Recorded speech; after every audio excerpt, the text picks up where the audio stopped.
I've enjoyed today. Really interesting to meet who's behind the support that we provide to our customers. I've had some good chats with some of our suppliers today. Absolutely amazing. It's been fantastic to come today to see so many suppliers that have made the effort to come and see our colleagues. Have a look at some of the exhibits they've put on, which are really good. Everyone's brought their A game, I think. I think it's important that we have a close relationship with our suppliers so that the journeys can be smoother for our customers. I think it's just an opportunity to sort of meet the people who are sort of facilitating some of the back-end processes and essentially working closer with our customers. I found it very interesting talking with Enterprise on certain processes that they work on that gave me more clarity, and the same with Vision as well. It helps me to explain this to customers as well as support internally should anyone have any questions. I think that's really important, and working with us collaboratively to make sure that customer outcomes are there and we are delivering those outcomes in line with expectation, and hopefully come away with a bit more confidence in terms of how we can effectively communicate with them to drive better outcomes for our customers moving forward.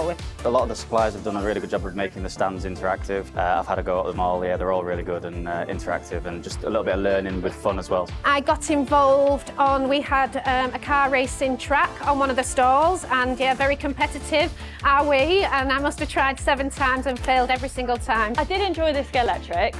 I'm a very competitive person, so as soon as I seen the leaderboard, and I think at the time it was like 18 seconds, I was like, I'm going to beat that.